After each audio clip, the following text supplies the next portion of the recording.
We're live. Hello and welcome to Exploring Dorian. Just going to introduce our first episode of this podcast. I'm Helen Marsh. I'm a Londoner, as you can tell from the accent, currently living in New Orleans. I have a counselling qualification, but this is definitely not certified therapy advice. This is more about our experiences of dating and relationships, and we hope you find it useful. I'm quite interested in attachment styles, so I might be talking about that a little bit. And now I'll hand over to the star, the main character, and Dorian can say a little bit about himself. Well, and what I'm going to say, I actually asked from friends. It's, for me, like, I am terrible at describing myself, but I will start with, I am one of those people that you kind of meet and you're just like, he kind of seems familiar. I am going to pretty much quote what my friend said, that I'm uniquely warm, welcoming, and a soft sort of fella. I'm fiercely loyal to my friends. I'm wild, a little bit adventurous, and I'm oddly emotionally and vulnerable. And also at times I can be unflinchingly blunt.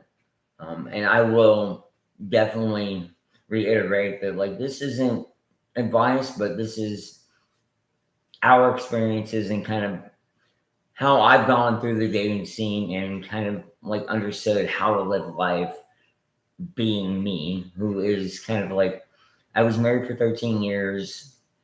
I kind of went back into the dating scene for the first time and slept with my second person ever at 33. So I kind of have a unique experience there. And that's kind of what led me to be at the lifestyle I'm at now. But now I'll turn it over to Helen. She's going to be the smart one on the podcast. I'm just going to be the comedic value. That's adorable, but I don't know that that's true. As Ramona would say, adoringable. Dorianable. Oh, I love that. There's another hashtag. I mean, I'm just fascinated because I stepped foot in the USA for the first time in 2021. And the reason why was because my publisher is here in Wisconsin. So I wanted to meet up with her because I write books, I'd say, for a living, but it doesn't really pay the bills, but I love it. And I also wanted to launch my art career, which was quite a new thing for me. But I just see so many differences, I think, between the American culture and what I'm used to in London, particularly in dating. I mean, even the concept of dating, I'm not sure that we're used to that. The concept of, you can quite legitimately just hang out with various different people, go to fun events, not necessarily looking for a relationship, not exclusive. Do you think that's how it is in America? Is that just my view? Well, I mean, everybody is different, but I would say the general overall culture, we've definitely moved to more of a casual dating style, and I think it's really, we've become more educated. Is there's not as many quality people now that we live in an age where information is available and it's not shunned to live your best life. There's a quote you hear a lot, but it's actually a great quote because we're okay being ourselves and enjoying our lives, just us. And I think that is why the culture has shifted, is because it's very plausible to have your own life and be very self-sufficient. So you need to have somebody convince you otherwise to actually be in a dating sort of scenario. And I can see why the casual life has blossomed, and I've gone down that road of just, I'm now at this point in my life where I'm just like, that is not really my thing. And that's kind of led me to my unique space now where it's like, I'm not going to date you unless it's a quality thing. And the casual thing doesn't do anything for me. It's not that I have any problem with it. In fact, I celebrate several friends that go down that lifestyle. I'm like, I love it for you. And if it makes you happy and you're not going to fall in love every time you sleep with somebody, it's perfect. That's wise words for us all, I think. Wow. Well, that's my problem. Oh, that's sleeping nice. with somebody immediately and just like, okay, my brain is not functioning the way I want it to. So that's why I'm cautious before I get there now. Right. Yeah, that is fascinating. I guess I hear that said of women, which is probably a lazy stereotype. But yeah, it's interesting from the guy perspective. So, and I liked what you said about it. It almost sounds as if people who want to date you have to compete with your life single. It has to be that great. Well, yeah, because I am not going to make my life less to date somebody.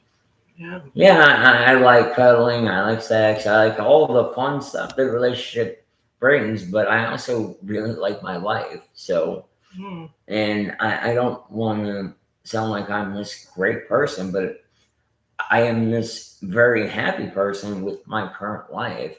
Yeah. And if you fit into it, that is great. But if you don't, like, I don't want to waste my time or my energy on something that is ultimately doomed to fail. Right. And that comes from being divorced and kind of already putting a bunch of energy into something that I knew wasn't right 7 years in, but I continued it for 6 more years, mostly Wow. because I was stubborn. Wow. Yeah. Interesting. So do you think maybe, I mean, I don't want to give you a leading question, but is the fact that you're married to someone likely to make you give it longer and try harder? I would go the opposite. I think because of that, I am looking for reasons why it's not going to work because, Wow. and like, I don't do it on purpose, but like, trauma immediately makes your brain think a certain way, and that is just trauma that I had in my life. And because of that, like, I'm not actively willing to go down something that's going to be very hard. And there has been instances in the past where, like, I've kind of regretted ending it too early. Right. But I've kind of also gotten to the point, I mean, my last relationship, I gave it everything I had because it's like, no, if I'm going to be in a relationship, I'm going to go all in. But again, as soon as I knew it wasn't it, I was like, this has got to end. Wow. Yeah. That's tough. That's tough to do. Yeah. Oh, it's not fun. Yeah. Because usually you're still having fun at that point. Right. And like they're still adding more value than not, but you know that that's going to end. And if that's something that you truly know, you're just wasting your time building this relationship. And then when you get to that point, it gets even harder. Right. And I don't want it to be hard because dating's hard enough as it is. Like, if you know it's over, like, the best thing to do is end it then. Wow. Because you can both move on. Mhm. And it's not just you, they can too, because the longer you're with somebody, the harder it is to get over them when it all ends. Gosh. Wow. Yeah, I do want to pick up on some of those things. Those are such insightful experiences, I think, or you've taken the lesson from them from the sounds of things. Because I was saying before that I know that I tend to be attracted to people who have an avoidant attachment style, if you like the attachment styles as a theory. And they sometimes will jeopardize or sabotage a really good relationship purely because they're starting to panic. They feel this will end. There's no evidence for that, but they lack trust, or they feel that they're kind of losing their sense of identity. So they end the relationship when it's going well. And then, you know, for somebody like me who doesn't have an avoidant attachment style, we might be somewhat confused. But then if we do move on, that can sometimes be the trigger for them to come back. So that's a weird pattern. I've definitely dated quite a few of those, and like, Right. I get it. And that probably has more to do with like past history trauma and like what's going on in their life, and they're afraid of abandonment, so they would like to do it on their own terms. Yeah, I think that's it exactly. You've hit the nail on the head. They're so fearful of that. They have that fear of abandonment, which probably consumes them all of the time. And so with no evidence, they think, okay, I'm going to be abandoned, so I'm going to do it first. I'm going to end this relationship, push this person away who was never going to abandon them. Yeah. It's pretty sad. But also, like, you can't take that personally because in those situations, like, your goal is to move on from that. Right. And if they've done it once, they'll probably do it again. If they've already gotten that, because I've done it a few times, I've gone back into the same pot, but it's never the same again because that pain exists and that reality exists that they might do it again. Right. And most likely probably will, just because that is their style. Now, I'm not saying that that's 100% true, because I've seen people where like they've had a falling out, but that falling out gave them some space to think about it all, and then they came back. But they were very communicative Yes. about it. Yeah, communication is really important, I think. Mhm. Yeah, definitely. What do you think of the attachment styles? Do you think they're overused? I'm more the feel type person.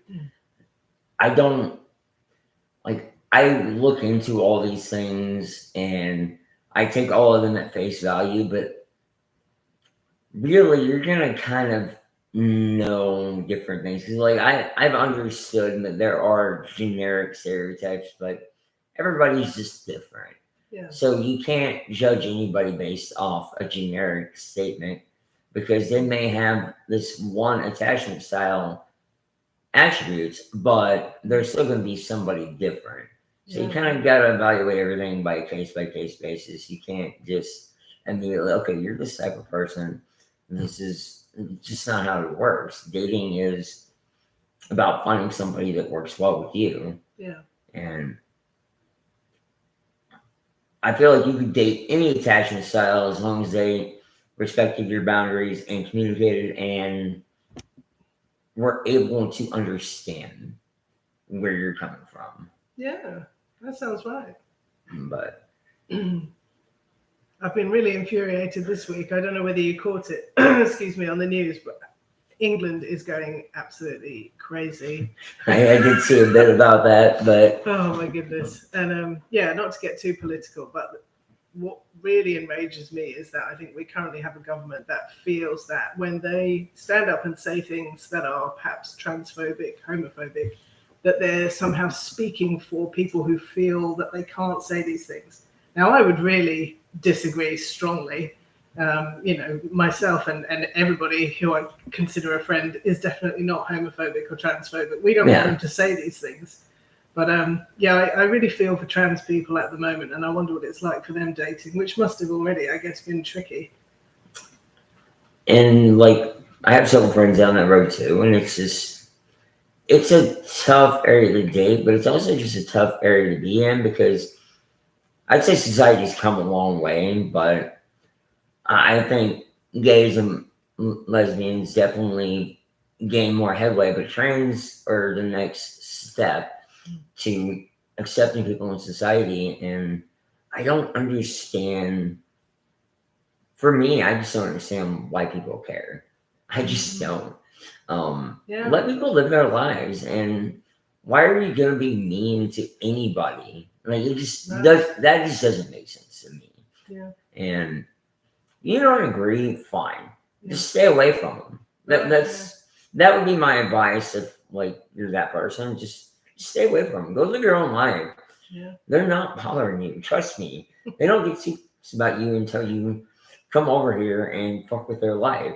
But that's why the movement is so strong, is because these people are out here imposing their own values on other people. And it's like, what do you care? Yeah. What? Why? Stop. Yeah. Stop being in other people's business. Yeah, absolutely. I found it fascinating because I went on to TikTok. I'm pretty old, so a boomer on TikTok. But there's some amazing videos that trans people are making to counter all of this. And of course, they have this very democratic, open platform where they can make videos for free. And I've learned so much, not so much about being trans. I hope I was already kind of aware of some of the issues, but just some fabulous kind of subtleties. Like there was a trans woman on there who mentioned how she used to be male presenting and she is attracted to women, so she has a girlfriend. So she has had this unique human experience of going out on dates as a man, if you like, looking like a man, and now looking like a woman. Yeah. And she's kind of feeding back the different way that people perceive them as a couple and the interactions that they have.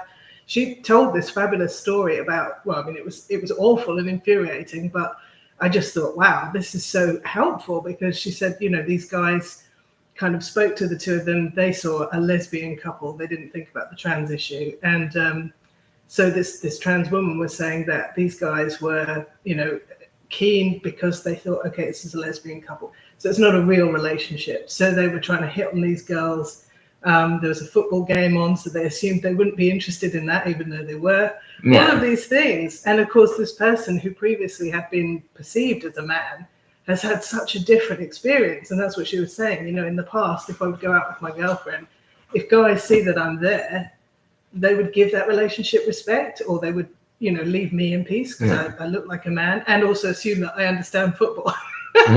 So yeah, I don't know what my point is, but for me, I feel like unless we have trans people being honest about these experiences, we're missing out on so much useful information or data about the human experience. I mean, my biggest thing is that probably my number one goal in life is to treat people as people. Right. I know stereotypes happen, and like stereotypes exist for a reason, because like there are some that just kind of like they kind of fit the mold, but you can't go into any conversation expecting that to be the norm. Like, you can make fun of them. I know that sometimes that'll get you in trouble, but like there are certain demographics that just kind of have that knack that like they do this in a majority of them. But judging people, don't judge a book by its cover, like very cliche term, but it is a very valid statement. And I've always thought that, and like I've known two people that made that transition, and one was in the middle of the relationship, actually three, but I didn't know the third very well. But middle of the relationship, so like they went through that journey together, and then the other one did it on their own, and both, struggled a lot with that, and it's hard. And like I think that probably has to do with what you're talking about is more the systemic problem with just men being out there, is like they're unwilling to be vulnerable and give people respect, because that guy was literally just like, oh, two girls, yay, cool, let's Yeah, let's pretty much. go here, and Yeah. not taking rejection well, because I guarantee in that scenario they're like, oh no, that's not it, and they wanted him to leave him alone, and they would not, most likely, it would be my guess. Yeah, I think so. Yeah. Because I see it all the time. Like I go out quite a bit, and I'll look at the flirting mail and just like, ugh, man, that is It's embarrassing. some of the things you hear. But right, yeah. One, we've talked before about like when you're dating a lot of people during we'll call it my hoe phase. I was dating a lot of people quite a bit at the same time, but like I was very open about it. So like they'd be open back. So I got to hear all these horror stories of just like men being men. Right. Yeah. And I really appreciate the movement that's going on today, because men have gotten away with being kind of trash humans for a long time. So I'm okay with it. Even being a guy, it's like, look, I'm going to get a little bit of visceral hate just for being a guy. But I'm okay with that, because usually for me, it didn't take very long for, okay, he's good. Yeah. But as you know, like most of my friends are women. I have a few guy friends, but they're kind of very similar to me. Like, they have that, the machismo is not a part of the repertoire. And that would be if I had to put one thing on it. It's like, I'm macho, and that's just a problem. It's like, you don't have to be macho. Why? Yeah. I'm like, peacocking is like an animal trait, and we're not that primitive anymore. Right. Yeah. You don't have to puff out your chest and be this strong person. You can just be you. Yeah. I like that. Yeah. So what do you think women are looking for in a man if they date men? You know, if I knew the answer to that question, I'd probably be way more successful. But I can't speak for women. I don't have any education on that.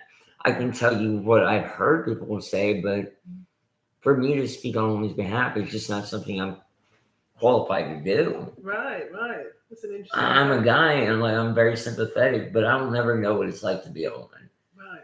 I am just incapable of it, and I will steer away from that question because I don't have any education on it. Right.